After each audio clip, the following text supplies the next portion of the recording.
interesting regular challenges in the queue, so it should be a fun day today. So make sure you get in quick. We should be underway pretty soon now. Like I said, going to try and play a few Kings Indians. Very interesting Kings Indian in the Tata Steel Vikings day. Well, yesterday for me as an Australian anyway, or earlier this morning, depending on where you're coming from today, where you're tuning in from. One of my friends, Garwayne Jones, got a nice draw against Sergei Karyakin in a really interesting Kings Indian. So I've been playing chess for almost 30 years, unbelievably, and have never played the Kings Indian. And I've decided that this is the year. I'm a little bit old to take up perhaps the most complex opening there is. But anyway, that's my plan. And I've publicly announced it. One of my commitment devices for my resolutions is to put them up on my blog well, basically to have people then write to me and say, why haven't you done this and why haven't you done that? So the Kings Indians one, I got to play it in a bunch of rated games this year. I haven't been able to do it in the first game, which is against Jay Russell. Jay Russell and I, we've played quite a few games in our time. I've had some really close ones, but I think I've still got a 100% score against Jay Russell. So we'll see. I'll see whether or not I can maintain that today. So the first game for me for 2018 is up and running. We've got a Scandinavian defense. Jay Russell's played the slightly strange Queen D8 variation, which is meant to be quite okay. The idea being that it's a pretty good trade to be able to get rid of the D pawn for the E pawn in these sort of openings, just frees up the pieces quite easily. When I played a Scandinavian, which is the opening E4, D5, I prefer to actually play it as a gambit. So I usually don't take back with the queen on D5 on the second move, but just play Knight F6 and Bishop G4. Super exciting type of chess. So that's the way that I like to go about it. But the way that Jay Russell's played is perfectly reasonable, although position looks a little bit odd now, I have to say. It might be okay for my opponent, but seems to be a bit low on development. You can see that black bishop on F8 still doesn't have any way to move at all. Kind of like my position. Got a fair bit of space. And now I can play this move Queen A4 to set up a nasty pin. So while Jay Russell's trying to work out what he's going to do about that, just to recap, if you do want to play against me today, the command is match Smurfo 3-2 unrated. That'll get you in the queue. To play, now have I picked up a pawn here? Yes, I've picked up a pawn, and my opponent's king's exposed. So this is looking pretty good for me so far, I've got to say. King E7, C5 traps the bishop. All right, so I'm off to a good start for the year. Yes.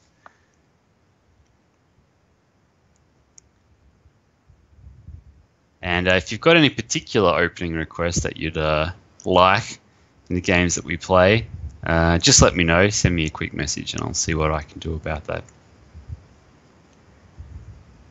All right, so I've picked up a piece now. This is looking like a good start. Bishop B5 check following, and I think we can probably predict a reasonably quick resignation from this point. King D8 is probably forced. And then I got a choice between D5, that looks pretty good, or Bishop G5, which is what I'm going to go for. Nice, solid start to the game, to the to the session.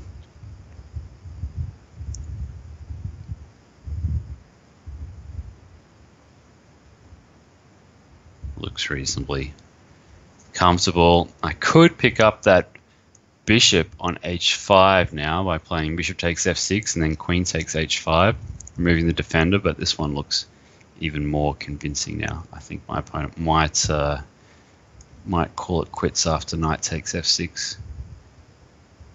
That's going to be checkmate with queen takes E7. All right, good start for me. Thanks for the game, Jay Russell. Appreciate it.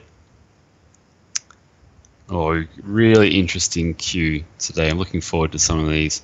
So I didn't have a chance then to play my King's Indian, but I'm going to try it out today. Now, very interesting for those of you who've been following computer chess, the big news that happened at the end of last year,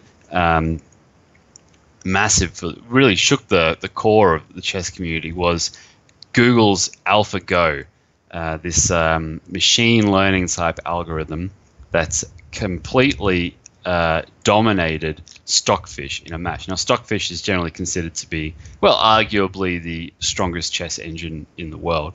Now, it was all a little bit controversial about whether or not it was a fair contest, whether or not it had the same hardware, and a whole bunch of computer geek stuff like this that I didn't really understand. But what seems to be clear, and this is the really exciting part, is that AlphaGo was not programmed with any heuristics or rules, which is what most of the chess engine programmers and developers have been trying to get going for a long time.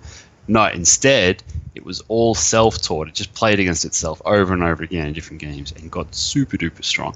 The reason I'm mentioning this is because it played, after playing against itself millions of times, it decided to rank the openings. Well, at least the programmers asked it. Rank the openings, tell us what are the good openings in chess, what are the bad openings in chess. And the King's Indian turned out to be a bad opening. King's Indian, the computers wanted to claim, was almost a losing opening, which seems totally ridiculous, of course. However, it's hard to argue with a machine that just scored so well in this contest. So it's a little bit strange timing that I've decided this is going to be the year that I'm going to sorry, I should concentrate for a moment. That was quite a good move by my opponent there.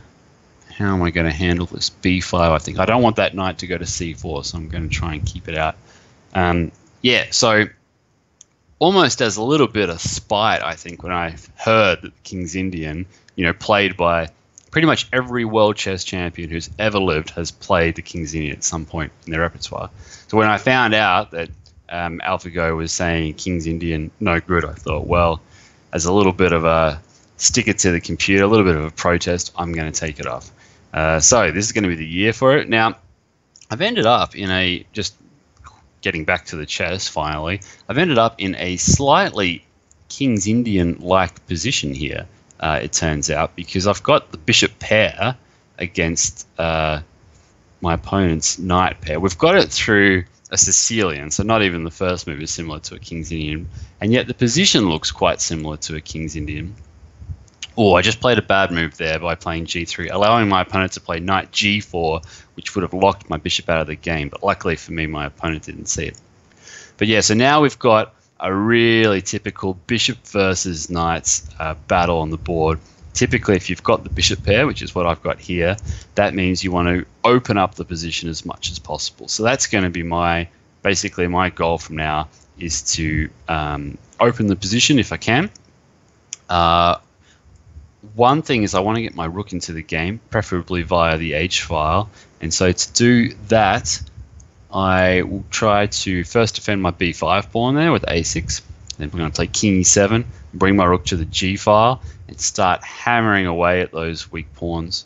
I think things are looking pretty good. I might even, yeah, I'm going to play the f5 move here, take advantage of the pin. You can see in an open position the bishops are just brutal. It's what's happening here. Now, rook h1 is my opponent's idea, and that might be okay actually for him. So I need to be a little bit careful. I'll put my king on g6. It's not really where I wanted my king to go, but I'll play a sneaky move here actually, bishop c6, because I might get the check from my opponent, and then my king will go to g6. I'd like to put my rook on the g-file if I can. You can see those knights there, they're just being caught in the crossfire. They don't have the same flexibility, although that was a very good move by my opponent actually, forcing my bishop to go to a square it didn't really want to go to. Still, he looks a little bit tied up here. Okay, so there's the move. Yeah, right, so that's an interesting move there. Rook to h4. Now, after rook to g8, I'm threatening to take on g3. He might have to drop his rook back now. I just can't see how long-term my opponent's going to be able to hold this together. Just seems too difficult. He's got a bit of a time advantage, so I shouldn't jinx myself here. But still, I'm feeling pretty confident. Now, rook h7 check's probably the move I'd play if I was my opponent here. Let's see what we get.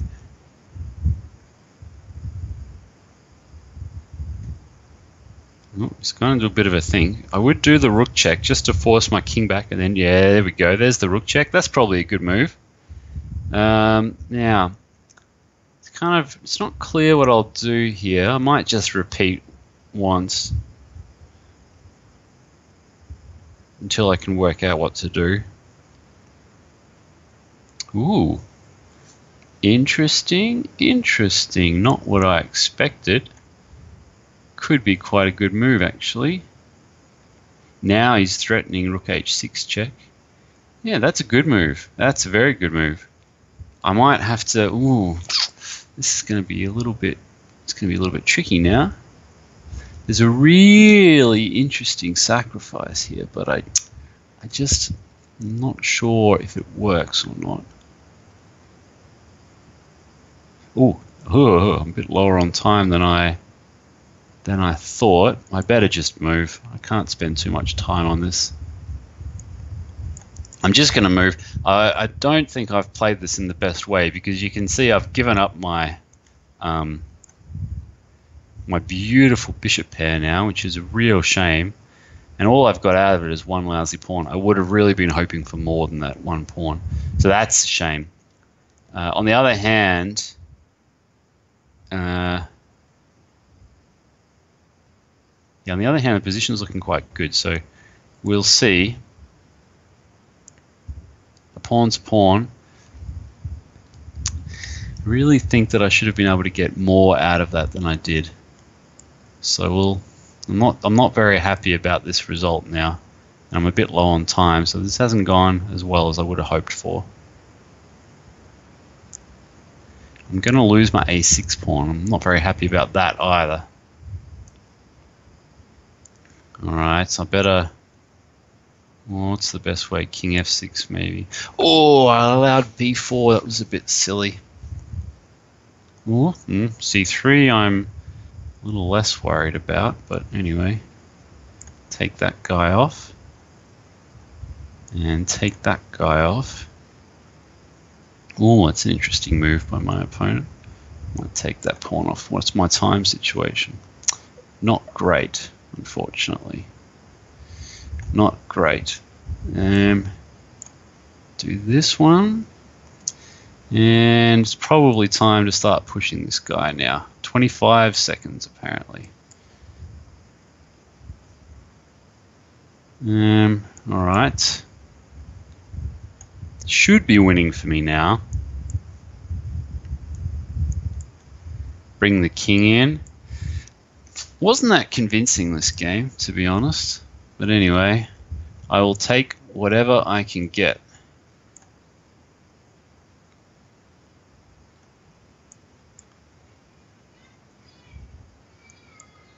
Looks like I'm going to squeeze this one out.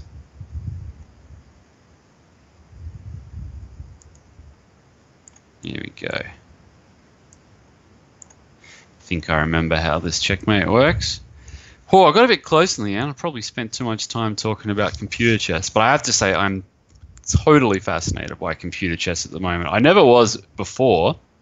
I always thought that's a completely separate world to regular classical chess, if you will. But recently, I guess it's because I started to learn programming for the first time, which I'm not very good at, it turns out, but it's super interesting. But the idea that we might be getting closer and closer to the truth of chess, and that AlphaGo can tell us things that we never even knew about chess, or completely different endgames, or a completely different understanding of how valuable the pieces are, or how important different pawn structures are. And not just learning new stuff, but also confirming old knowledge, stuff from, the 19th century, or the way that they used to play chess and the way that they first came to understand pawn structures, whether or not Nimzovich was really ahead of his time, that sort of stuff. I find that find that quite fascinating. I guess in my old age, I've moved more into the realm of becoming more philosophical about chess, I guess we'll say. Anyway, I won't try to bore you too much with computer chess today. I will just say that while I haven't been able to get a single King's Indian so far, I've decided to try and compensate for that by playing, you can see here, a reverse King's Indian. So I'm actually playing what's called a King's Indian attack for white. Very similar sort of structure. But my opponent, Duke Bishop, has totally refused to engage with me here.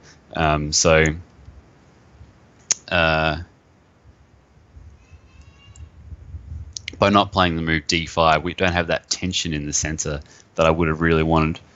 So it's not true King's Indian, but still, it's something that looks a little King's Indian-ish. It's not the big attacking games that I would have liked. So far, actually, the games haven't been spectacular. All right, now typically that move b5 is not meant to be very good in these sort of positions. I'm definitely no expert, seeing as I'm just learning this opening, but I do know that much. So we'll see.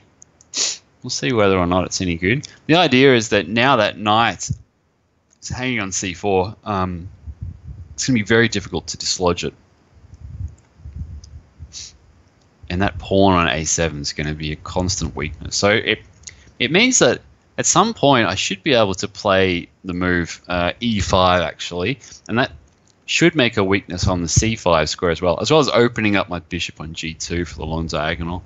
We'll see whether or not I can get it going. My opponent's just stopped it there with the interesting move queen c7, but I'm not sure what's going to happen now after bishop f4, because you really don't want to play e5 and make that massive hole on d5. But on the other hand, yeah, knight h5 is probably the best move. But now I'm still not sure what's going to happen here. Maybe a move like h6. But basically, I'm trying to provoke my opponent into little weaknesses. But I got to be careful because I'm giving my opponent a fair few free tempi to play with. So I don't want to do that too much. And here maybe I've gone a bit too far actually. f5 might be a good move, although not quite sure. These are positions that I wish that I could provide some valuable insights and understanding, but seeing as I'm just learning this opening myself, I don't feel like I'm the man for the job. The experts you want to look at for King's Indian, Timur Rajabov plays it in a really aggressive manner, and he's sort of been playing it his whole life, so that's the Azeri superstar. The other one, Hikaru Nakamura, he really plays it in the way that they do in sort of correspondence chess. His sort of attacks are fantastic to watch. I really like the way he plays King's Indian. But there is the f5 move. So that's a typical type of break here. But after takes, I couldn't see a good recapture for my opponent. Probably has to take with the pawn, but then that knight on h5 is super loose. So not quite sure. And if with the bishop, I thought that was a losing move. Oh, that's clever. If I play g4, he's going to play d5. That's really quite nice. And I completely missed it. So that's a blow for me, but really clever work by my opponent. So I'm going to have to play, I'm going to have to change my plan. So I'm going to play knight h4, opening up my bishop on g2, hitting the d5 square. And he doesn't want to let me take that bishop, so he's probably going to have to... But then I'm going to take on g6. So now it's all starting to fall apart. The knight on h5 is on. The rook on f8 is on. I think this is, it's fallen apart now. I've won a pawn and the position's collapsing. So, chess can change quickly, huh? Yeah.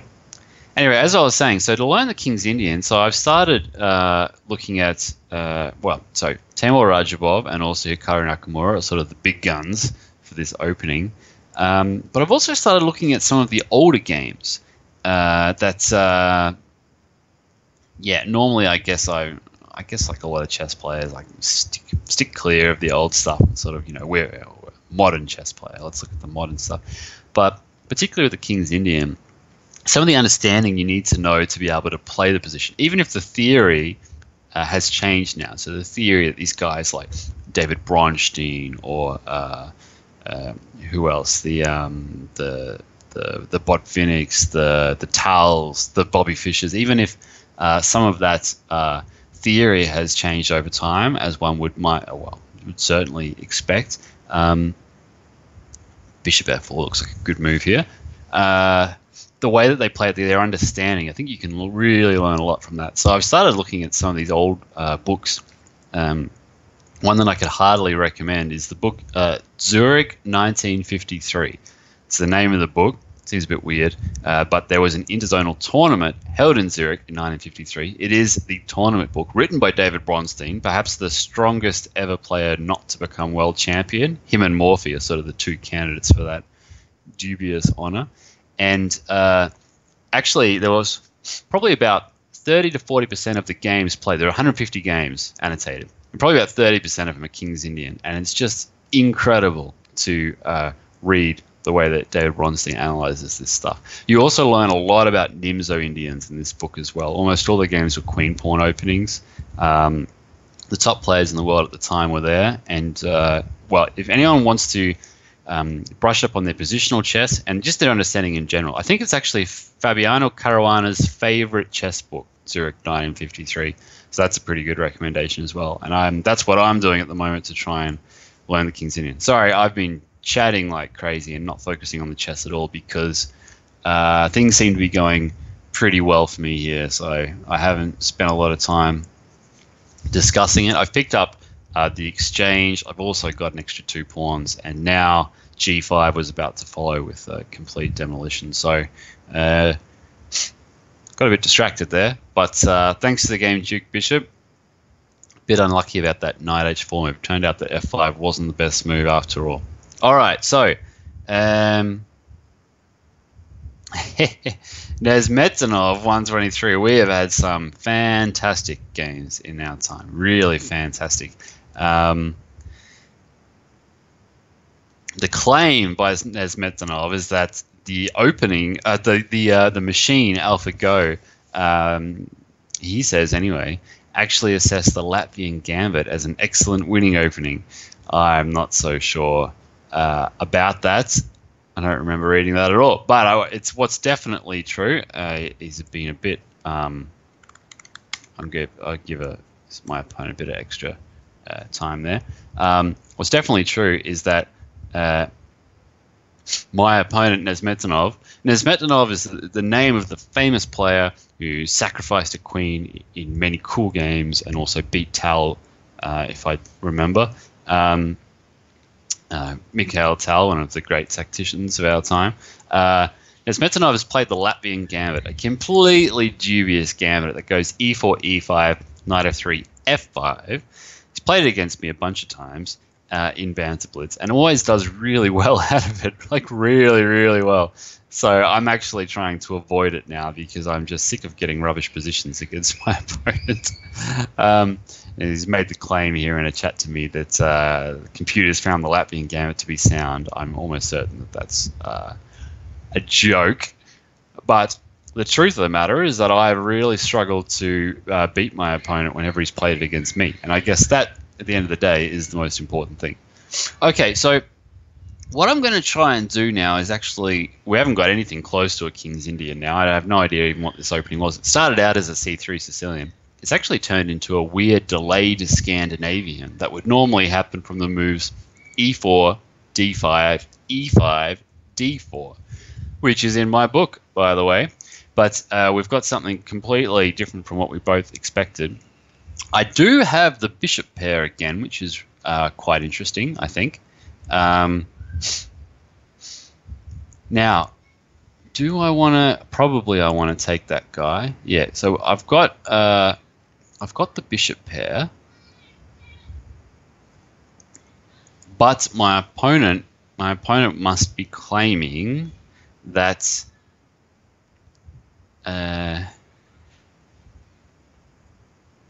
that the position is sufficiently blocked that the knights have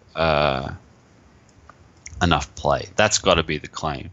Now, I've played a sneaky move here, e6. The idea being if he takes on d4, bishop c5 check. To be honest, I would be reasonably happy to lose that d4 pawn so long as I could put enough pressure on d4 to be able to play Oh, that's a good move by my opponent. To be able to play d4 again a second time. So basically that's what I want to be able to do. Now, oh, good moves by my opponent here. I'm going to play bishop c5. I've got to be very careful here. My opponent is a really tricky customer. I want the space. The reason I'm not playing the move d3 just yet, although now I'm going to be forced to probably, is that I love my bishop on a6 and I don't want to block its own range. But now bishop b2 is going to happen, and then I'm not going to have a choice. So this hasn't gone exactly according to plan, if I'm being perfectly honest here.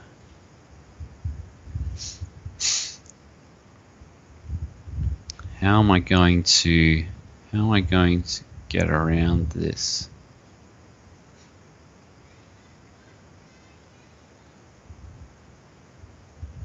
Yeah, he's played bishop b2. I'm going to play rook c4 because if I play d3 check, then bishop d4, and my bishop on a6 will start to look a little bit weak. If you can imagine, if I took off my d5 pawn, I would be quite happy because I would love to have that d5 square for my knight, and then my bishop on b7 would have some serious play. So that would be fantastic. But that's looking like it's going to be a bit tough to orchestrate at the moment. So I'm not sure exactly how I'm going to do this. I've got a sneaky little idea here. Yeah, my opponent is so tricky, so tricky. Okay, I'm going to play rook c2. Now, this is going to allow my opponent to develop. He'll probably play rook takes rook and then knight c3, and he'll be able to develop. But I'm going to get a protected passed pawn on c2. Oh no, that didn't happen. That didn't happen. And that's a strange move. That's a very strange move. Okay. Now I think my opponent might have blundered, unfortunately. I say unfortunately, obviously it's good news for me, but that's not the way I like to win these games. Unless I'm losing really badly and I need to slime a swindle, then I become a little bit self-centered. No, but this is a shame because I thought my opponent played this quite well, but that's a bad blunder, and now after that move, he's going to lose the house. He's going to lose at least a rook, and probably more. So that'll probably be resigns now.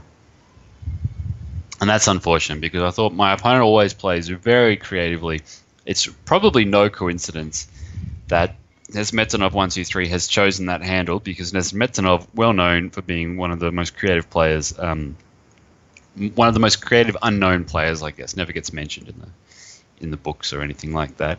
But today, unfortunately, the creativity backfired thanks to that blunder, and now I'm going to be the one to promote. So that'll be all she wrote. I think now it'd be winning even if I didn't have my entire queen side, king side. Oh, I think I could have. Yeah. Anyway, all right. Enough about that. Thanks for the game, Nesmetanov. I always enjoy our battles. I really do. Good one. All right. Well, straight into it. No break at all. All right. Let's see how we go now. So I'm going to try to play a King's Indian again, a reverse King's Indian. I haven't had any luck. I'm playing against Ben 10 Alien Dog from India. It might be the first time I've actually played an Indian in Banter Blitz, believe it or not. It sounds crazy, but I don't think I ever have before. All right, so I'm going to try to play a King's Indian. My opponent has played completely symmetrical. Every time I want to jazz things up, I get stopped. And now we have, so now we've got a completely symmetrical blocked position. My opponent at least hasn't played c5, which means that we've got a little bit of asymmetry. And now he's going for the move f5, which is pretty cool. So that's good. So that's, it's good play by my opponent, and actually could be a real pain for me. So that's good. Now, if f5, I don't know what's going to happen because I'm probably going to take it. And then it's not obvious to me how my opponent will recapture. When you have these sort of structures, we saw this 2 games ago, I think, as well. Yeah, F5. You've really got to analyze what happens after the capture. I mean, you've usually you can see you've got 3, sometimes 4 ways to recapture. So often the human thing to do is just play F5, and because I can take back with so many, one of them will be okay.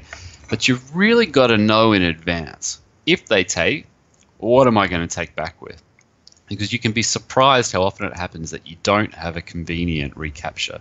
We saw that 2 games ago, and we're going to see that again here, I think.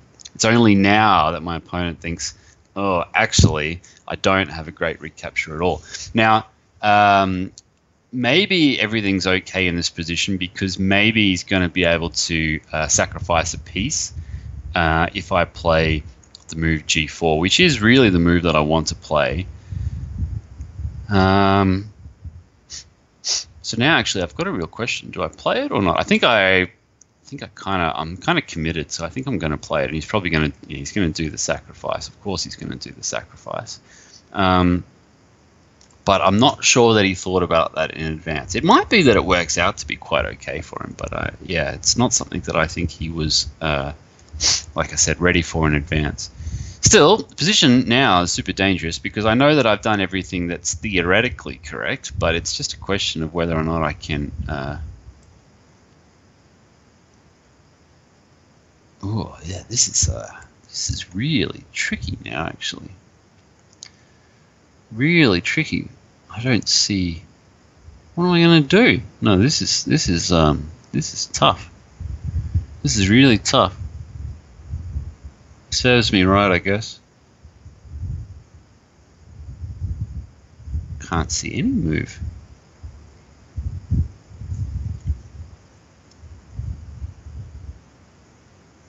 Amazing. I can't see a single good move for me here. Well, well, well. This is really not what I was hoping for.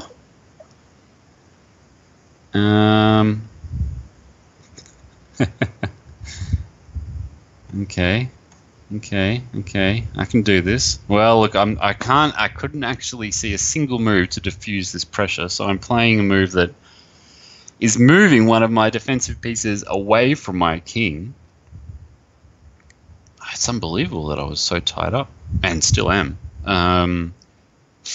So moving a defensive piece away from my king now, it must be bad, what I just played. I am sure of it, but it's a real question of how my opponent can exploit it, and I simply had to make a move. I was running out of time.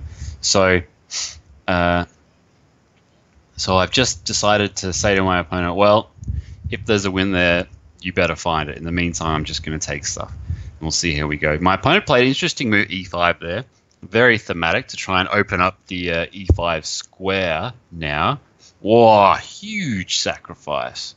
Huge sacrifice by my opponent. I have a feeling he might have cooked himself here. I don't see how this is working. And I think my opponent might have gone a bit too crazy. I really like the way that Ben 10 Alien Dog has played the sacrifice, given the e5 square. Knight e5 seemed like a potential move instead of this rook takes f3 sacrifice.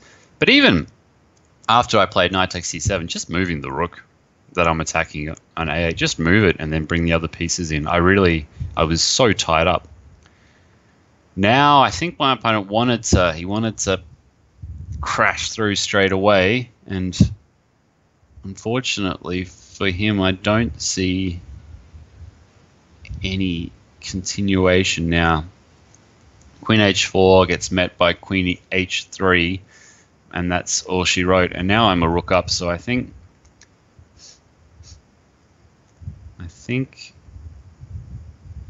it's just probably just over.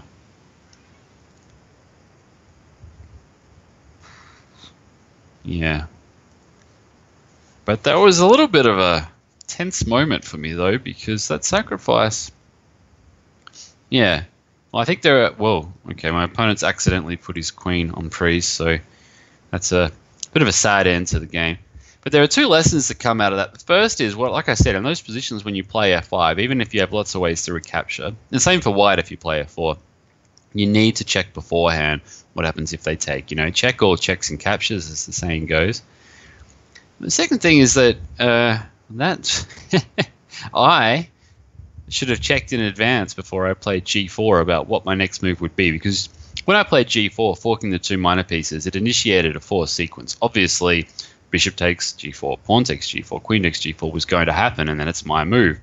And the fact that I didn't think about that before I got to that position is a little bit unprofessional, shall we say. Worked out in the end, but I really liked the way my opponent played. We finally got a sacrificial game, but the problem was it was my opponent doing the sacrificing. Anyway, all right, so by the way, I'm playing Dat My King. That's a cool handle. I don't think we've ever played before. That's a nice one. Yeah, if you want to play, by the way, I think there are still some spots in the queue. So just match me, match Smurfo 3-2-U, and then I'll get things going. I think there might be a few places that have freed up, so that'd be good. I do hate it when this happens. Looks like my opponent has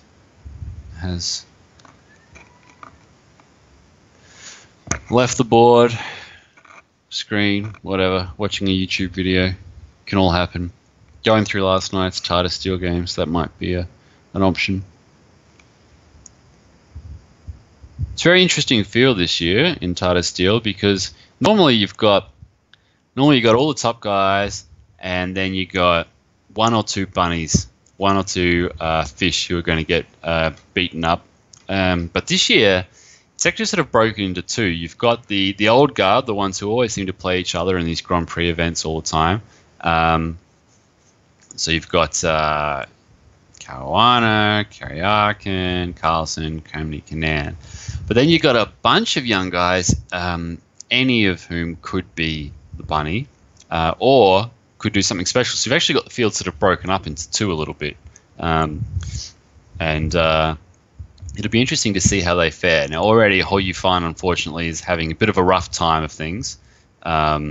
She's on 0 out of 2, so that's not a great start for her, obviously. And this could be a tough tournament. You get off to a bad start in these sort of tournaments. It's very different to playing in an open tournament, because every game is going to be tough. I mean, you can lose 3 in a row and then have to play Carlson in the next game. I mean, that's tough.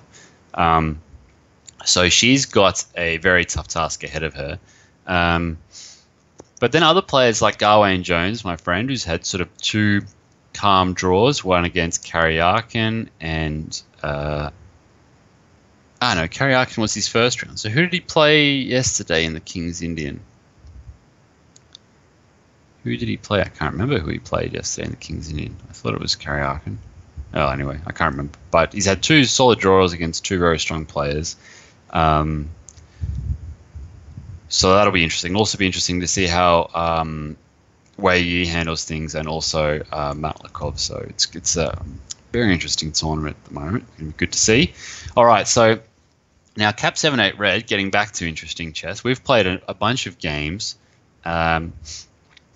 This one, my opponent has played in a way that I would not recommend normally. And the reason for that is because if you are going to play G6 on the second move, for example, which my opponent's done here for a King's Indian type structure, or in other openings, typically that leaves a hole in G7, and you really want to put your bishop there. We want to put your bishop on G7. My opponent hasn't done that. He's put it out on A5, which looks like a very active square, but this bishop's not going to play a part in the defense of the king anymore. And now we can already see I'm threatening queen h6. This is a serious threat.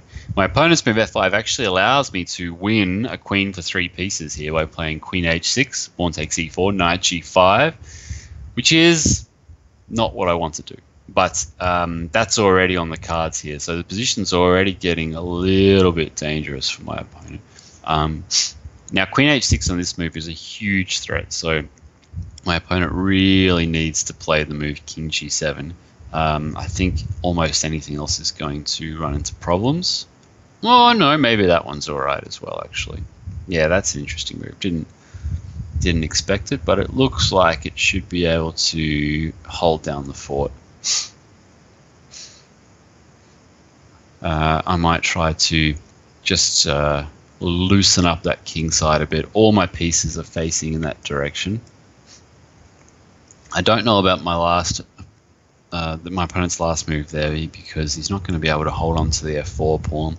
Now I'm threatening knight to f6, followed by knight to g5. So this is looking tough. That's a good move. That's a good move there. Bishop to f5. So I'm going to play h5.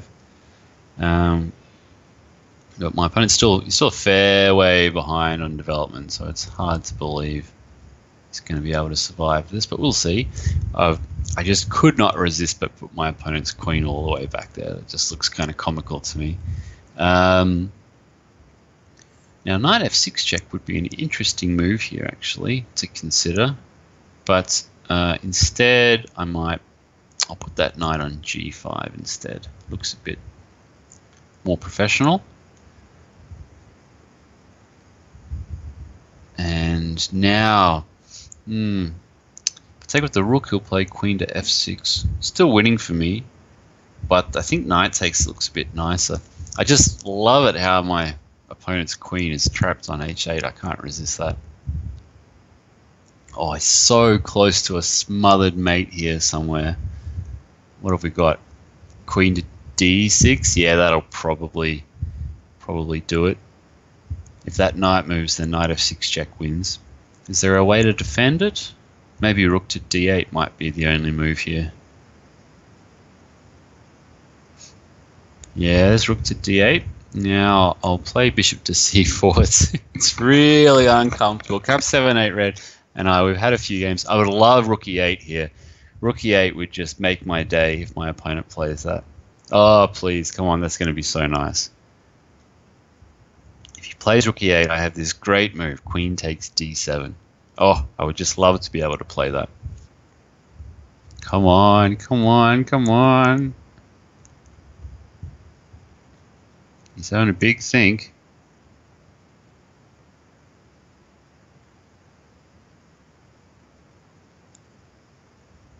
Oh, yes! It's just pretty, that's all. It's just pretty.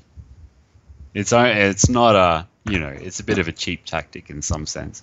And obviously not necessary to the position, but it's pretty. And I do like pretty tactics. All right.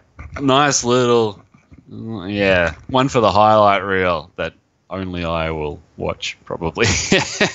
All right, thanks for the game, Cav78 Red. Thanks for letting me play my nice little checkmate. Made me happy. All right. Oh, more challenges coming. This is great. Yeah, get in there. Match me in a 3-2 game if you want to play. All right, so Dave Reiser. Dave,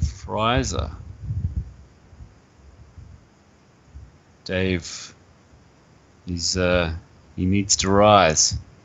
He needs to rise. Come on, guys. If you're going to get in the queue, then at least pay enough attention for when it's your turn to play. All right. I'll give you an extra 15 seconds because I don't think we've played before on here, Dave Reiser. Oh, look at this. King's Indian versus King's Indian. Rock and roll. That's what I'm talking about. Oh, it's not really a King's Indian anymore. It was a King's Indian. What is it now? I don't know what it is now. It was briefly, very briefly, it was a King's Indian. Oh, I guess it's still a King's Indian. I don't even know what a King's Indian is. Looks close enough to me. Yeah, why not? All right, so yeah, typically in these sort of positions, you don't want to play bishop e3 too early, which is what my opponent's done, because it allows... sorry, trying to talk and think at the same time, which I've never been able to do very well. It's supposed to allow this knight g4 move, which is what I've played. Whoa, my opponent's playing so quickly. He's over 3 minutes. Why did I give him extra time? It's the fastest one I've ever played against. Yeah, so it allows this knight g4, which is what I've played. So I don't know if you could say that I've gained a move. I've probably gained one tempo, which means that we are seeing as my opponent was white to begin with, probably about equal now in terms of opening time. Now, what's going to happen here? My opponent's probably going to play g5. I need a good square for my knight. That's not g5. What is that move? e3. That's not what I expected. Oh, that was a very strange move by my opponent. We were just having a normal little battle and then that happened. So I did not expect it. My opponent's just completely opened up his king side. I assume it's a he with a name like Dave Reiser. Completely opened up. Very strange move there, e3.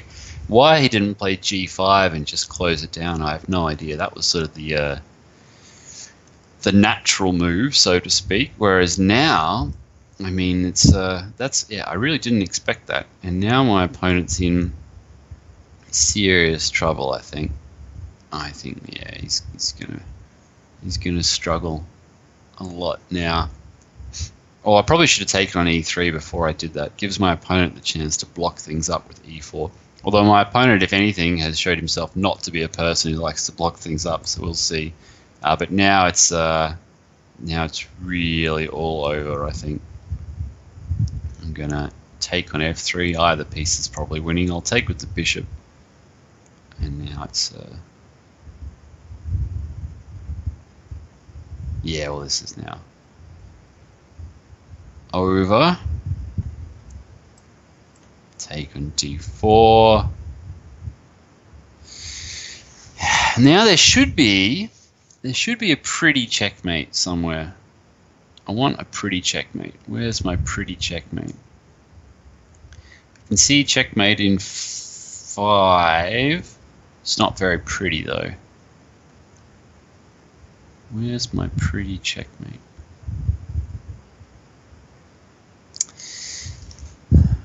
I just feel that I should have a nice one today. No, look, I'll do the mainstream checkmate. It's not what I had in mind.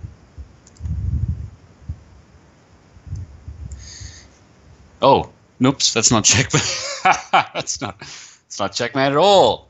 Oh well, now I got to find a pretty one because I just cocked that up. Oops. What about that? Is that checkmate? Rook e2 and takes and check, and no, that's not checkmate either. Where's my checkmate? I can't believe that I can't find a checkmate here. There's got to be a zillion. Where is it? Oh, someone show me where this checkmate is. Can't see it. Alright. Unbelievable. What's happening to my brain? There must have been a checkmate there. What have I done? Where is the checkmate? Why can't I find it?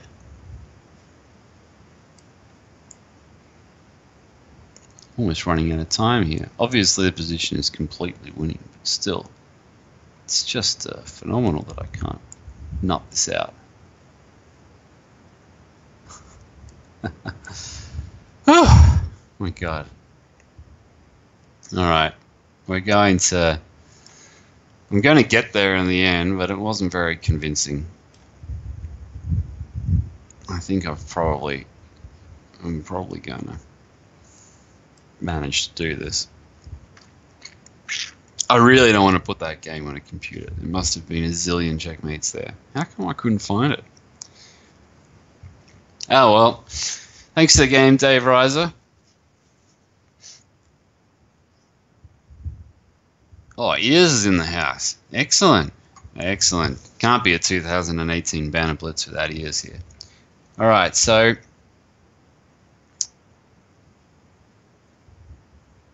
yeah, so I don't know what to say about that game, really. Just that knight g4 move. In those sort of positions, you always got to watch out for that. Oh, and Ears is up already. Oh, hello. Great. Alright then, game on. Now, Ears and we've played a lot of games in our time. I'm going to play a Torre attack, which is also, I wouldn't say it's a New Year's resolution, but it's something I've sort of been wanting to learn for a long time in my life. Basically, there are a bunch of openings that I never bothered learning because I had a pretty good repertoire. I just wanted to stick to that. I got limited time to devote to chess, so I thought, oh, look, I'll just stick to what I've got. It's serving me pretty well. No time for learning stuff that's going to take up, it's going to take me 6 months to really get my head around it. So I never bothered to learn the King's Indian. Never bothered to learn Torre attack. Never bothered to learn basically a bunch of things. But recently I decided, yep, it's time. My opponent gave me this bishop takes h6 possibility here. I'm not sure that was intentional by ears, but maybe everything's okay. Maybe I shouldn't get too excited. I'll just put the queen on h3. Yeah, so the Torre attack's another one I decided that I'm going to try and learn myself. It's pretty simple. Like, basically all the moves that I've done, that's really all you need to learn to play it, particularly if they play it with e6, which is what the vast majority of players do, in my experience. We saw a game with g6 just a couple of games ago. Can't remember the name of the opponent, but this is sort of the typical sort of position you get, and now it's pretty simple. Like, I've gone for the queen f3, queen h3 plan, but there's a bunch of other things that you can do as well. In that last position, by the way, now that I have had a bit more time to look at it, I think the move was g4. I could have just gone g4 straight through the middle. Instead, I've played queen h3. Maybe I'll play g4 next move. Maybe I'll play knight f3. I don't know. But it's pretty, like, the attack basically plays itself. You don't have to think very much. And as I get older, that's the sort of thing that I'm all about, the not thinking. Bishop takes h6 is still a possibility, but just play g4 and away we go.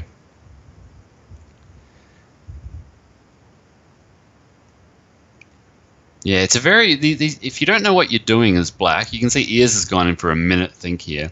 If you don't know what you're doing, it can be quite uncomfortable because you've played all these normal, safe moves, as Ears has done. The person playing white's obviously playing in this sort of ludicrously aggressive fashion, and yet somehow you find yourself in a position where it's really tough to make a move, which I think is what Ears is finding here. I kind of just want to take on h6. I'm sure it's not the best move, but I'll play g4. It's what I mentioned before. Yeah, it's like I said, it can be tough because your position can go south really, really quickly. Ears is even writing.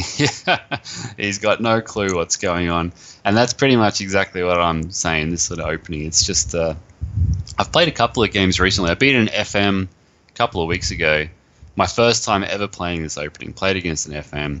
Just played all the natural moves. My opponent just resigned at some point, not really understanding what had happened to his position.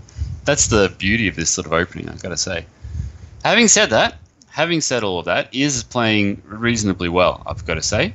So I shouldn't talk this up too much. Knight e4 was a really good move then to just try and change the tempo of the game a bit.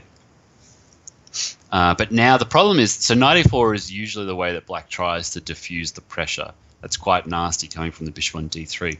But then after a capture on e4, followed by knight d2, that pawn can actually be really difficult to defend. I think my opponent's sort of finding that a little bit now, that it's not clear. I'll probably take that with the pawn, and then a pawn just looks like it's falling. I've really done nothing special at all, and now I'm just gonna pop that pawn on e4 and be a pawn up. Unless my opponent's got some sneaky plan here, but I think I can't. Oh, that was, that's clever. No, he is playing some clever chess, but at the end of the day, I'm still going to just wind up a pawn ahead. So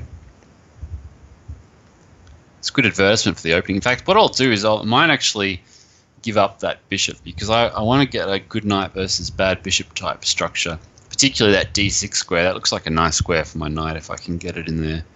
My opponent probably has to take this with the queen. I think taking with the pawn would just leave too many weaknesses, but we'll see. Yeah, with the queen, probably the right move there he is.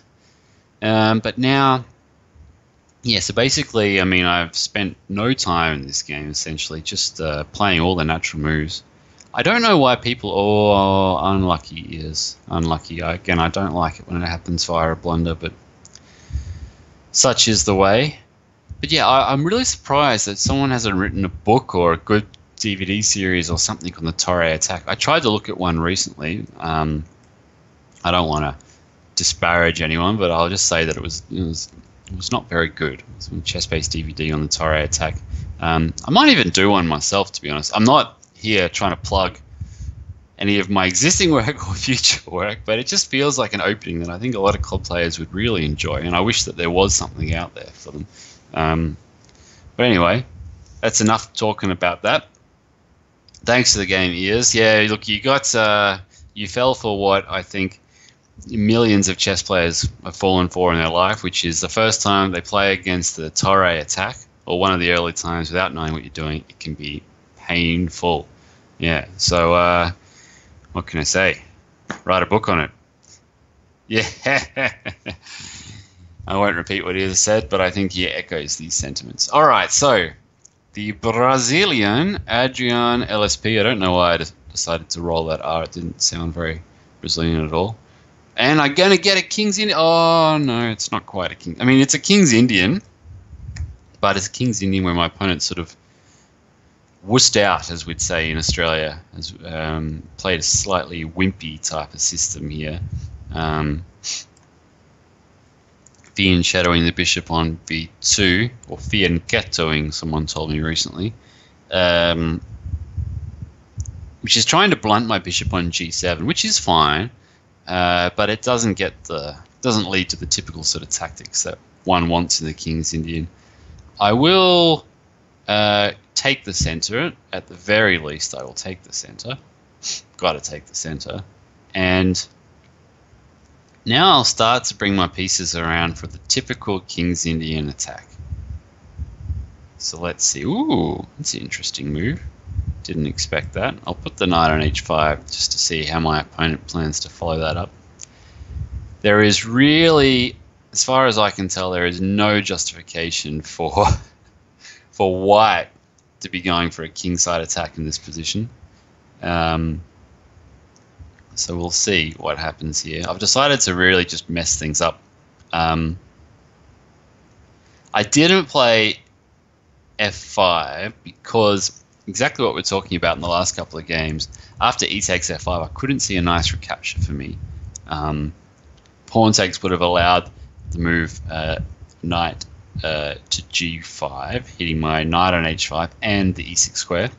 And rook takes e5 would have allowed g4.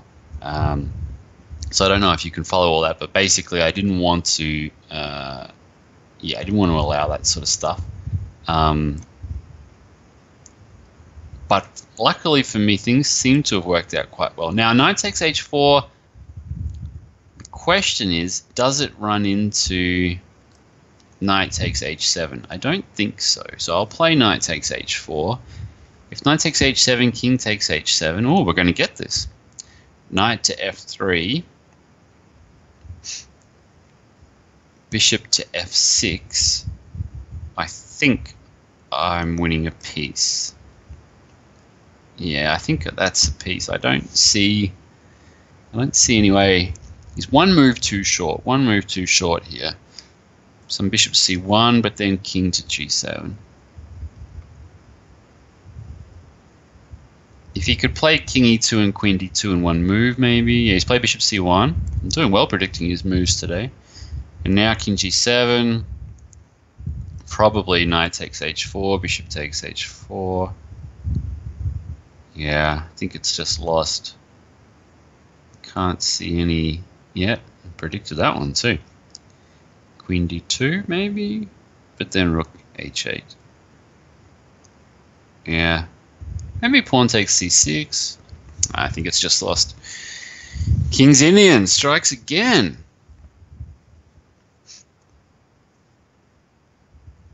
Queen d3. Well, I didn't predict queen d3. Oh, it's so tempting to play the move knight to c5 here, but I think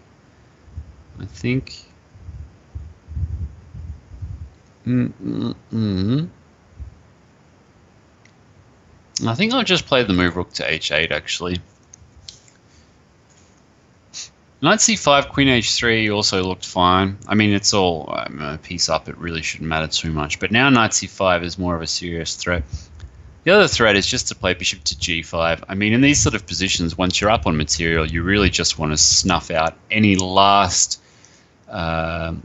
twitch of counterplay if you can.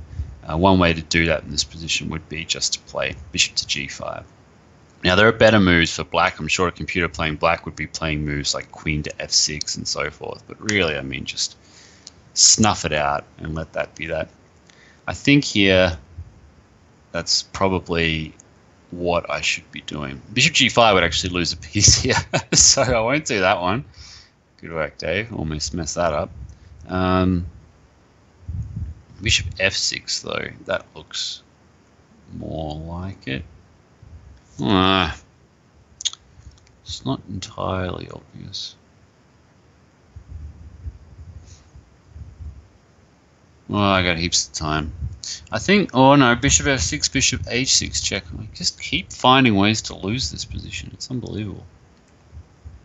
Alright, I'm going to play knight to c5 because I'm starting to concern myself with my own tactical insecurities.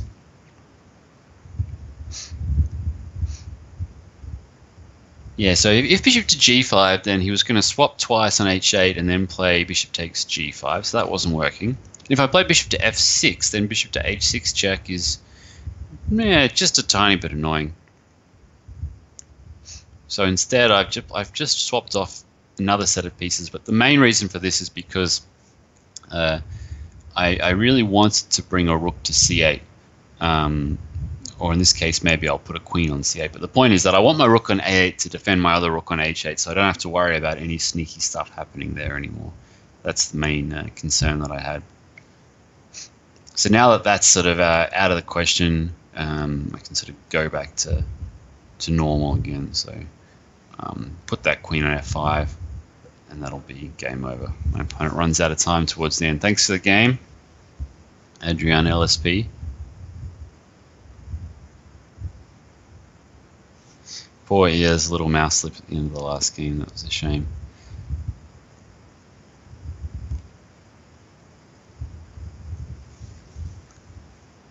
Yeah, that was interesting, but still haven't had the proper King's Indian. The proper sort of King's Indian. Oh, there's Smerdon back in again. Hello. Oh, if I play the Latvian against him, I know that I'm going to run into problems. I might. Ooh, interesting. Interesting. All right. Can we get a King's Indian finally? It doesn't look like it. We're going to get very similar opening to the one we just had. As I mentioned before, if you want to play against me, jump into the queue. So just go match Smurfo. That's like a Smurf with an O on the end. Match Smurfo. 3-2, and we'll have a game. We've still got heaps of time, so we should be able to sneak in plenty more games. Yeah, there's Smerdon. He's tough to play against. I've had some trouble in the past, I have to say, when we've played our game. So I'm going here for a again. I'm trying this King's Indian setup. I think this will be the last time I try the King's Indian today. I'm getting a bit bored with it. I know it's my 2018 resolution, but this isn't the sort of practice I was after. Now, with the knight or with the pawn? Probably with the knight. That I need a few little exchanges, I think.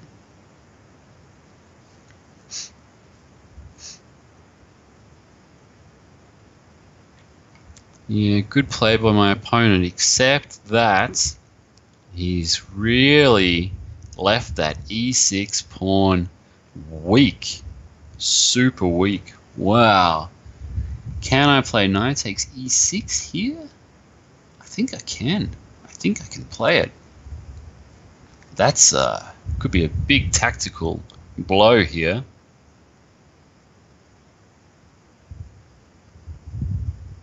Can he take back? I don't know. It's not rook e1. He's going to go knight e4, is he? I don't know what he's going to do. Knight e4, there we go. If I take that, now what? Maybe he's going to castle queen side. No, he's going to take back. But then knight g5. Wow, he's looks completely busted to me.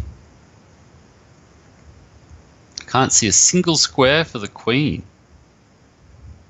Does he have any squares? Oh, maybe d6. Maybe queen d6.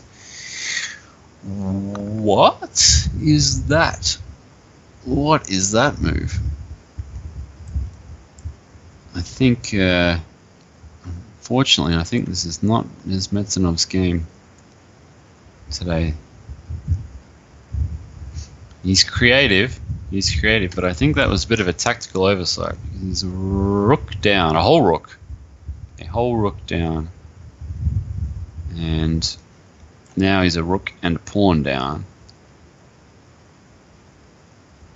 It's about to be a rook and 2 pawns down. I see. Now what? Bishop g5.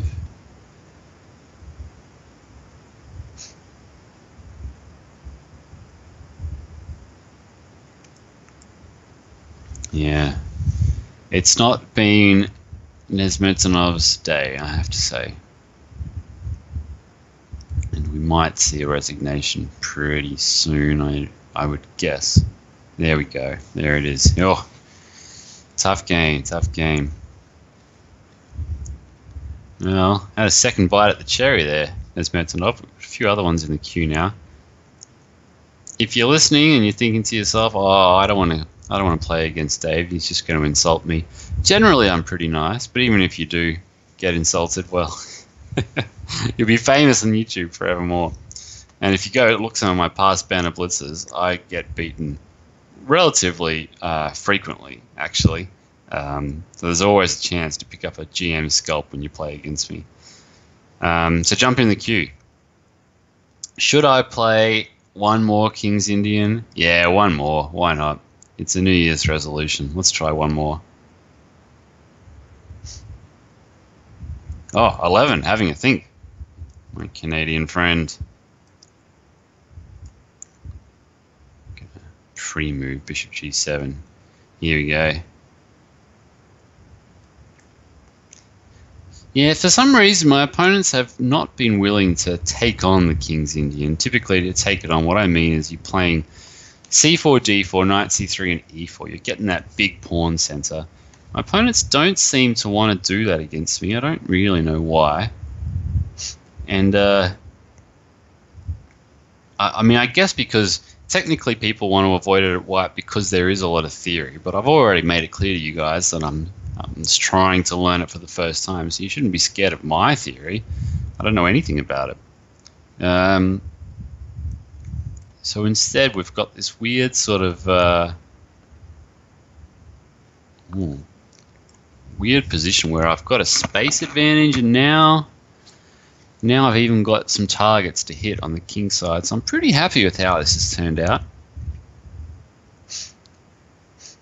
Yeah, queen d7.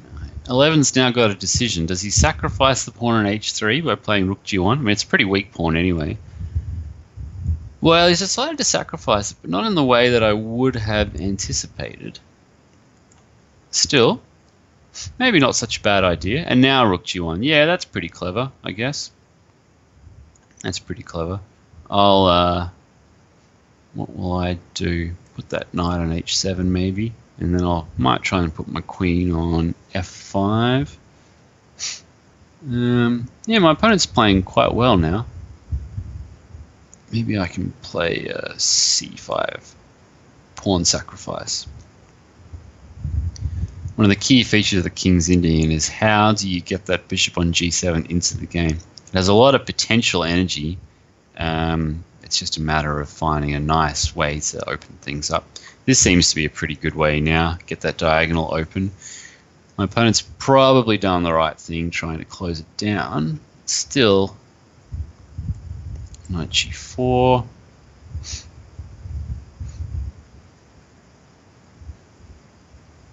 Ooh, interesting, interesting. probably have to swap those guys off. And now, looks like I'm just winning a pawn here if I play knight takes e3. Unless I'm missing something, but I don't think I am.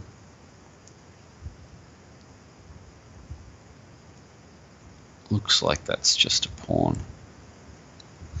to go with my other pawn. So now I have 2 pawns. And now I'm going to have 2 big pawns in the middle.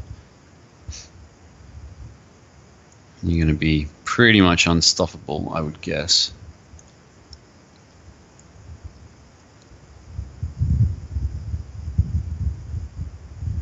Let's see.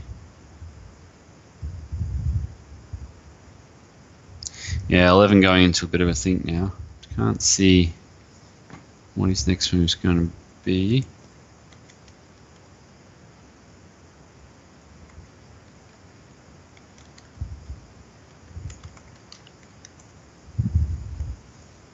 Okay, he's gone for king g2.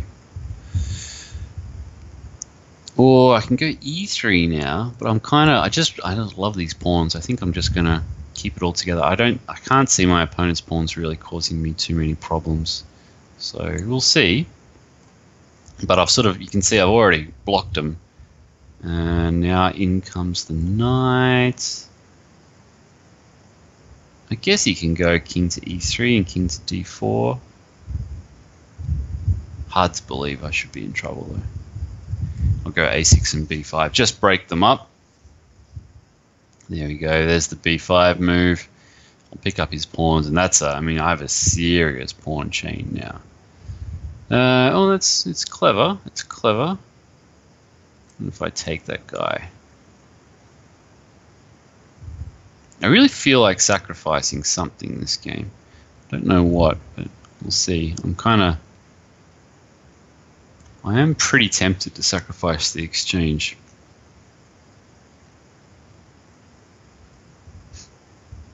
Whoa, this must be the chance here. Takes.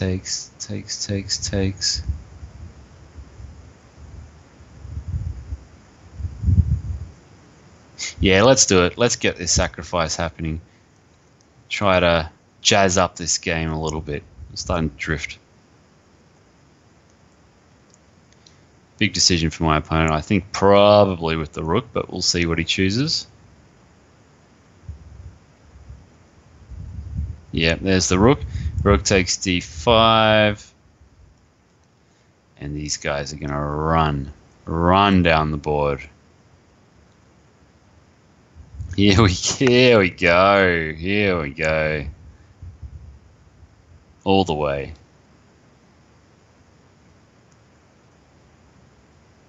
Yep. No, that was tough.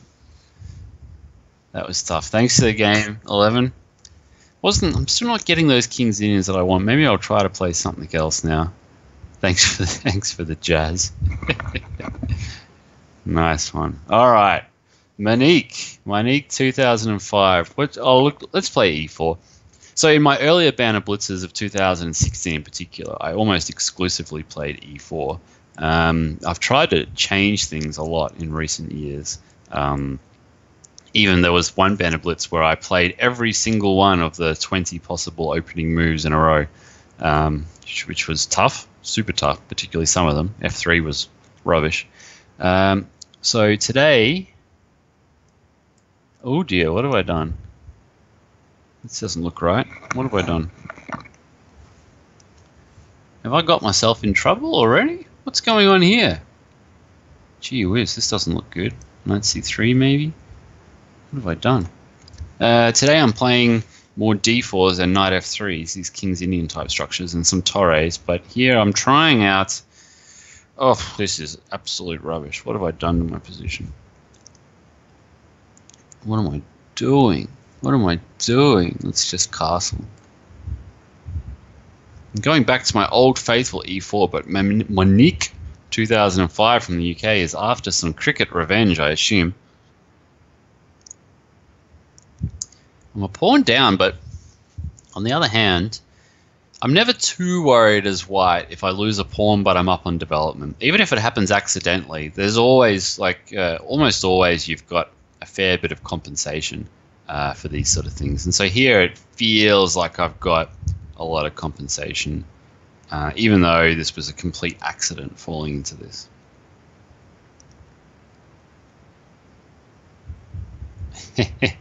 Ears is warning me that one needs to be careful if your opponent is exactly 1400 on ICC. And of course that's true. You never know what their true strength is, I think.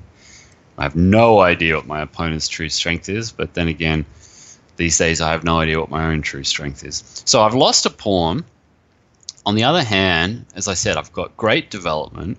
My opponent's king still trapped in the center. And now I even have this potential idea of bishop a3 to stop kingside castling entirely. So my opponent instead puts together the option of queenside castling, which seems to make a fair bit of sense. I've won my pawn back, if I'm not mistaken. I think I've won my pawn back. And suddenly my position looks much, much better than it did before. Knight takes d4 probably loses a piece to bishop takes g4, so my opponent was sort of forced to play bishop takes e2, which may not have been their first choice. And now it's a real question because I've got this huge pressure on the e-file. Things seem to have worked out pretty well for me, I have to say. Like I said, I was never too worried because typically with white, if you can keep to your principles, if you have a lead in development and your king's safe, and if you've lost a pawn, typically speaking, you've got something. I'm not saying it's sufficient compensation, but it's typically something. Here, it seems to have turned out to be quite a fair bit more than just something because I cannot see a way for my opponent to save this now. There's a really nice trap. If I play rook e1, then castles kingside, queen takes e7, rook e8 would win for my opponent. However, as you might have guessed, I'm not going to allow that. I'm going to play, well, what am I going to play? I'm going to play bishop to a3. And after the move queen to e6, which is what I expect, I'm pretty sure that queen b5 check will be winning. But we'll find out very soon. No, rook e1's the winning move. Yeah, rook e1's the winning move. I think that my opponent is in serious trouble now. This game has really turned on its head. Yeah, rook e1's the winning move here. The idea is that as soon as my opponent castles, well, actually I can just snap that knight immediately on e7. On the other hand, if queen takes queen, then rook takes, and I'm going to snap the knight on e7. And if the knight moves, then I'll move my queen, and that'll be a deadly pin on the e-file. So I think there's just no way out now for my opponent. I can't see a single move. Can't see a single move. Yep, there we go. I'll even get the queens off. And have that knight, and that'll be all she wrote. If I play rook takes...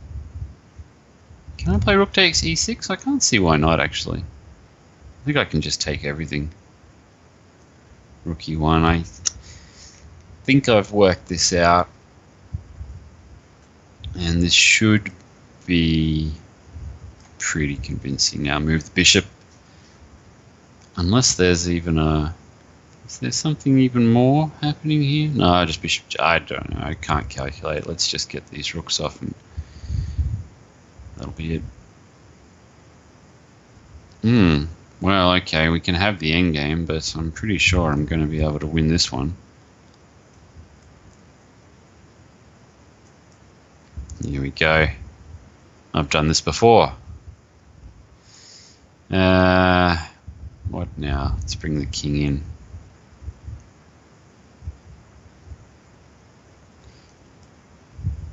Alright, little short delay as I try to close this one out. I think my opponent will probably resign this guy pretty soon.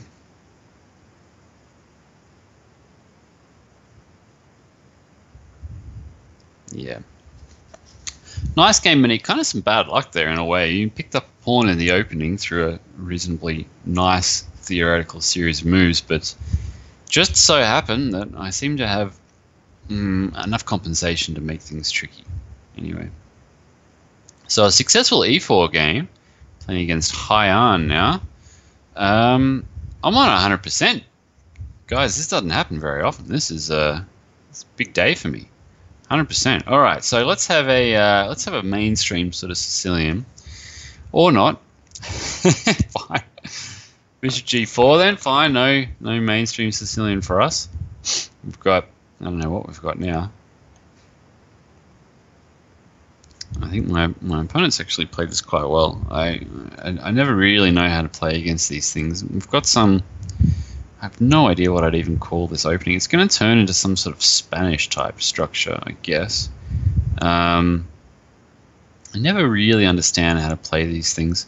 I might play it with E5. Yeah, I don't know. It's not. Wow, what is this now? It's all blocked up. I don't like this sort of stuff. I don't like that last move by Haiyan because, well, the asymmetry comes in the king's bishops here. The bishop on A3 versus my guy on G7. But I can play the quick F5 move here, and we've had this F5 F4 thing happening quite a lot today. But I think here it's going to work out pretty well for me.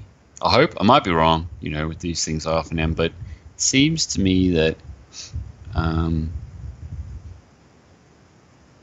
what now? Queen D7 maybe? I don't know where to put this queen, actually. I'll put her on E8 maybe. Oh, I thought I'd worked out that taking on F5 wasn't so good. I think I can take back with almost all the pieces here, but Rook takes is the most exciting, and I want to sacrifice. To be honest, I haven't really played the big sacrificial games that I've sort of been promising myself that I would. Maybe that lack of King's Indian is what hurt me. So I wanted to see G4. There we go. There's G4, so that's good. And now let's see whether I can actually make this sacrifice work, because I did not calculate this at all. Which, in hindsight, I really probably should have, because now it's not that easy for me. How am I going to do this? I've got to be really careful now. I didn't calculate this at all. Okay. Think. Let's play Queen F7. This one's getting interesting now. I've sacrificed a whole rook. A whole rook for nothing, I guess.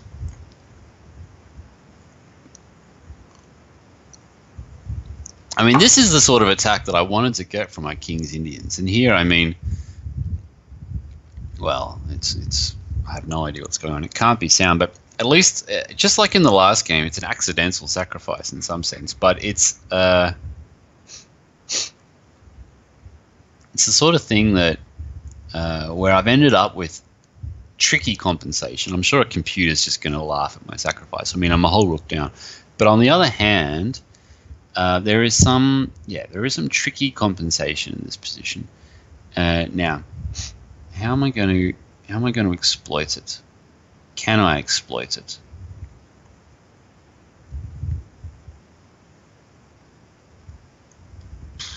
Maybe I can't exploit it. Maybe this is just no good.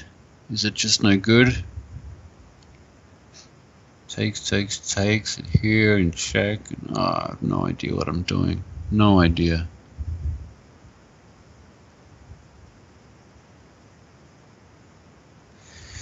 Whew, what's the time situation? Oh, what am I? Hang on. I completely missed that I could play this move. Unbelievable. All right, I'm going to play a couple of checks because I'm running a bit short on time now. After that complete brain explosion. That was unbelievably weird. Okay. Think about this. It's like I was falling asleep or something bizarre. Can I put that knight in on f5? Can I play e4? Can I play knight d4? They all look good, but which one's the best one? Do I need to bring my other rook in, perhaps? What's the move? I can't think. I can't think. Okay, I'll play knight f4. I'm running short on time now. Urgh.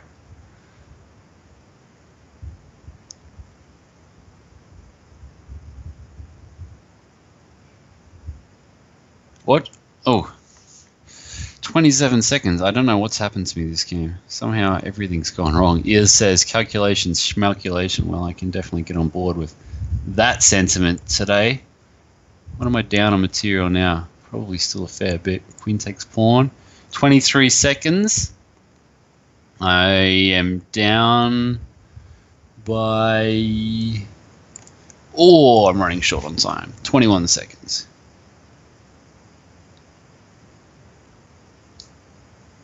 A rook for 3 pawns? Is that right? Seems doable. Rook for 3 pawns. All right. Can have that. Oh, rook there. I didn't see that move. It's probably good. Ah, but I have... No, I don't. Oh, what do I have? Rook here. Oh, 19 seconds. Hello. Ah! All right, I'll just take it. I can't calculate anymore.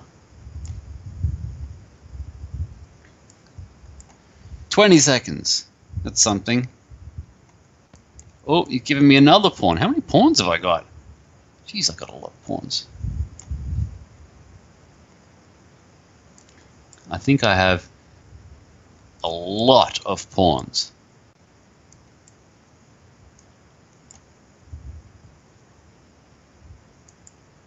And no time.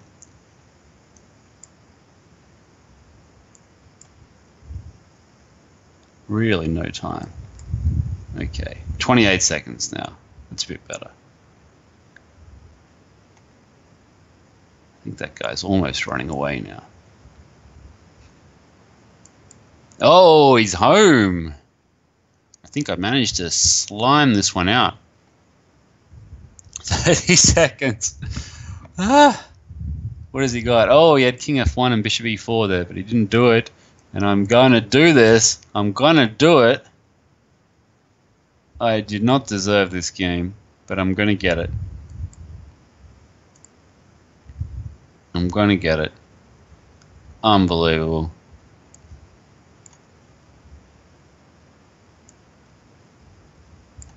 Is there a mate? I can do this. Yes! Wow. That was not convincing. It was not convincing. Whew. That was fun. Let's sacrifice rooks more often. That was great. That was a fun game. Really appreciate that one. Thanks for the game. Alright. No rest for me. Although I feel like I need it after that one. Man, oh man, oh man. Okay, Ernie. Ernie, you won. Alright. You want a Caracan, I guess. So if you want a Caracan, then let's have a Caracan. Now what do I do? I don't know. Let's just push pawns. Just pawns. It's always tough when you got those 4 pawns on 4 squares next to each other because there's too many things to calculate, too many captures. Alright, so he's decided to take one, so then I'll take one. Let's have one each. I guess he's probably going to take on d4 now, so I've got to defend one. Am I a pawn down? Oh, I'm a pawn down. Oh, after 5 moves. Good work. It's not what I... it's not what I'd planned, to be perfectly honest. Sorry, my head's still in the last game. I've got to try and get it back in this game and focus now. Knight c3 is a super risky move that I just played because if bishop takes f3 works, then I'm in serious trouble if it works. But maybe it doesn't work. I sure hope it doesn't work.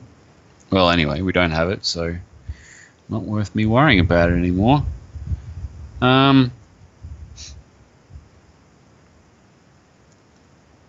Now what? This is it's very interesting, this game. Very interesting. I better just play queen takes d4. It's not really the opening I had in mind. He's gonna take on f3, I guess, and now probably he'll play knight c6. But I have bishop b5, so I've won my pawn back. It's just like the last game and the one before, you know. Like I'm theoretically, I'm sure I've done something wrong. My opponent's definitely bested me in the opening, but somehow, particularly with white, as long as you've got better development, even if you've got a bit of a rubbishy pawn structure, or even if you've lost a pawn, as long as you've got better development and a safer king, there's always chances for compensation. We can sort of see that here. Like my opponent's complete king side is undeveloped, and he can't castle queen side just yet, at least. So there is compensation for my broken pawn structure.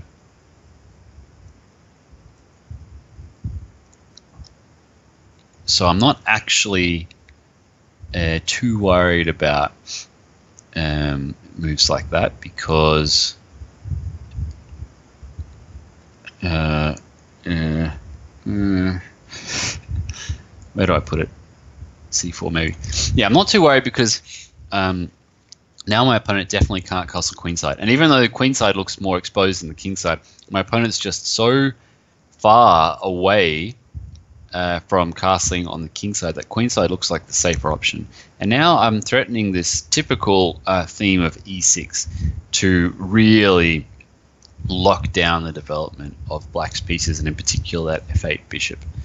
So e6 is sort of a big threat here, which I could have played straight away, but my opponent's given me the chance to develop with an extra tempo, so I'm going to take that for sure. Always love that. Now, queen's going to have to drop back again to c7 probably, and that will allow e6 at the very least. Ooh, and he's getting really low on time now, actually. Yeah, really too low. Oh, there's queen c7. So now there's e6.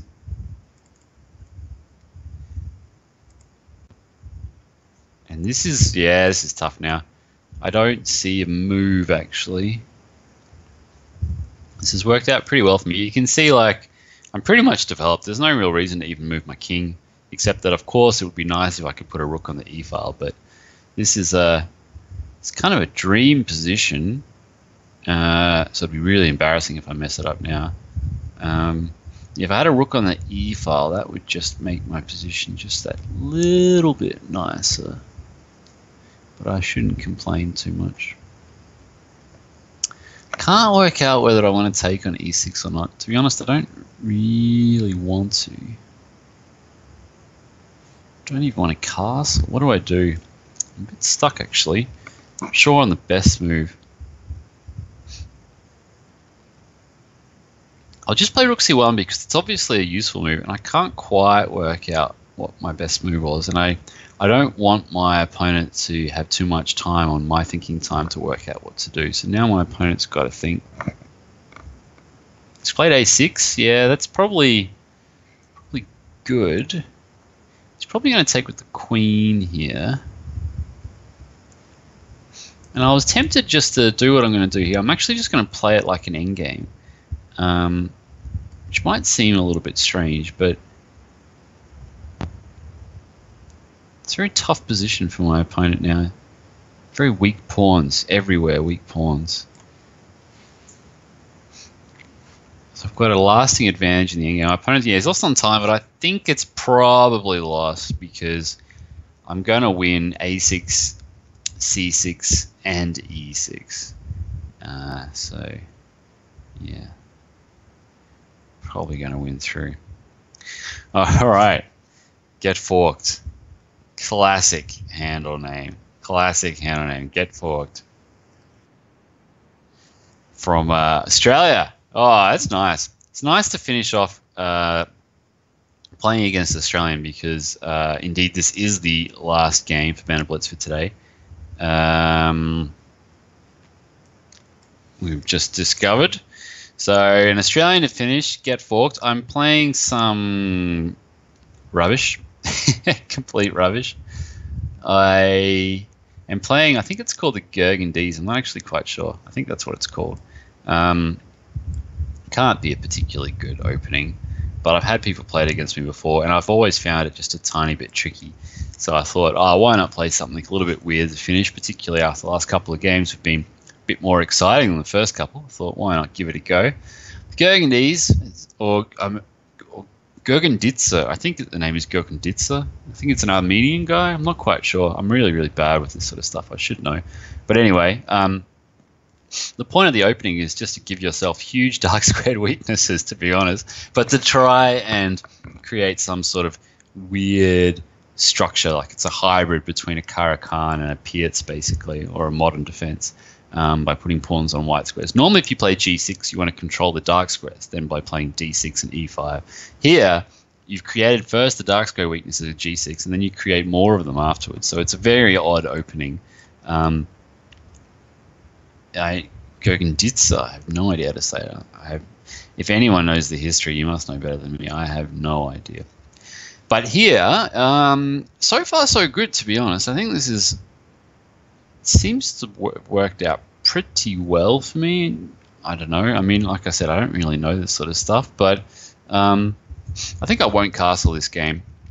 I'm just going to keep putting a lot of pressure on the center, hope for a mistake, and there it is. So there's the first mistake. My opponent dropping the D4 pawn, and if D4 drops, then E5 generally drops as well, so that's typically good news for me. I think... Yeah, so now, that's tough because now E5 drops, and if queen takes D4, knight takes F3 is going to win the queen. So my opponent's sort of forced to play queen to B5, and things are really starting to fall apart. For my opponent here, I think this should be a reasonably comfortable game.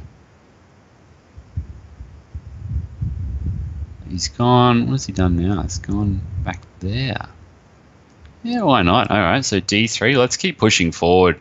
Let's make it fun. Here we go. Look at my poor opponent. My poor opponent is having a really tough day. I shouldn't laugh, but obviously I'm caught on camera anyway. My poor opponent. He's resigned. That was tough. That was a depressing one. I'm sorry, Get Forked. Thanks for the game. That's a bit of a strange way to finish today, actually, but yeah, well, we had some interesting ones. I got 100%. I got 100% last time as well. That's really unusual for me. Maybe that's a sign. Maybe it's the King's Indian gods or trying to tell me that I should actually play this opening. Thanks a lot for joining us. Sunday evening in the US or Monday morning in Australia for a bit of Banter Blitz. First one for me for the year, and I'm off to a good start. It's good to see a lot of the regulars there. Stay tuned. ICC's got a really interesting schedule. Lots more different activities that you can take part in, various simuls and also against different grandmasters, some with time odds as well, or some against weak GMs like me where you've got a good chance of an upset. So thanks a lot for joining us. I've been David Smerdon, your host, and I'll see you the next one. Catch you later.